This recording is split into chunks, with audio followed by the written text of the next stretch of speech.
চোরের মোবাইল ব্যবহার করে চলে সাইবার প্রতারণা। সমীক্ষায় উঠে এসেছে এমনই চাঞ্চল্যকর তথ্য। তারপর থেকে রাজ্যের প্রতিটি প্রান্তে চুরির মোবাইল উদ্ধারের জন্য জোর তৎপরতা শুরু হয়েছে।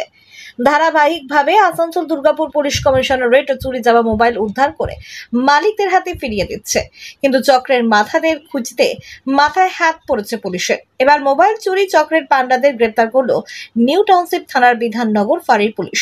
চুরির মোবাইল কিনে বিক্রির দায়ে কাকসার গোপালপুর থেকে সোমবার সকালে সুভাষ মণ্ডল নামের একজনকে গ্রেপ্তার করে বিধাননগর ফাঁড়ির পুলিশ নিয়ে যায়।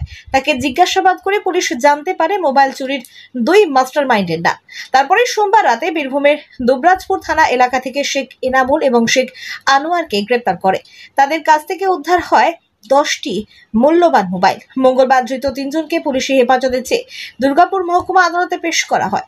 নিজেদের হেফাজতে নিয়ে কত মোবাইল চুরি করেছে এই দুজন, এদের সঙ্গে আরো কজন জড়িত, কোথায় কোথায় বিক্রি করত চুরির মোবাইল, সেই সমস্ত কিছুই জানতে চাইছে পুলিশ।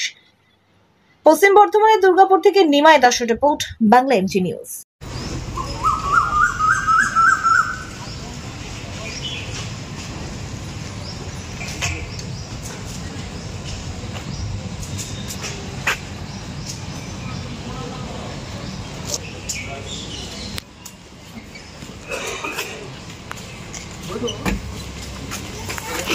সিঙ্গেল টাইম বটন সিঙ্গেলটা এখানে ওরা আমাদের সিঙ্গেল এই করে লাগা দাও।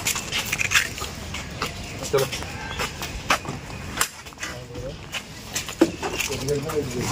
কতদিন ধরে চুরি করছো তোমরা? চুরি করি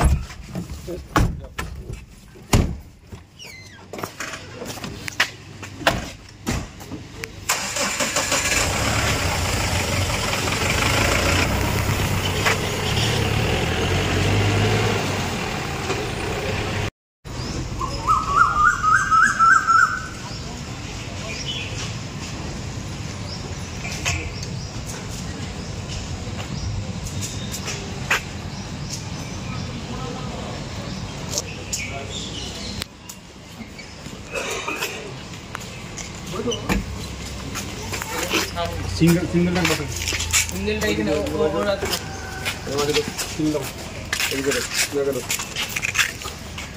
চলো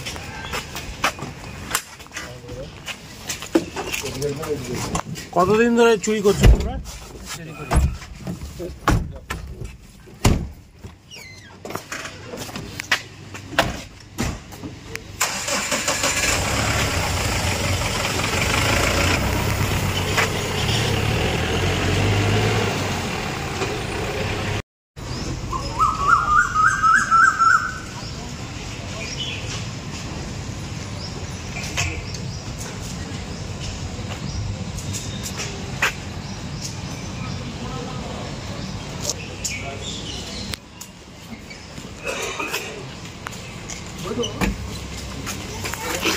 সিঙ্গেল টাইম বটন সিঙ্গেলটা এখানে ওরা আমাদের সিঙ্গেল এই করে লাগা দাও।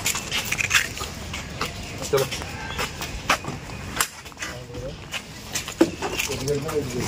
কতদিন ধরে চুরি করছো তোমরা? চুরি করি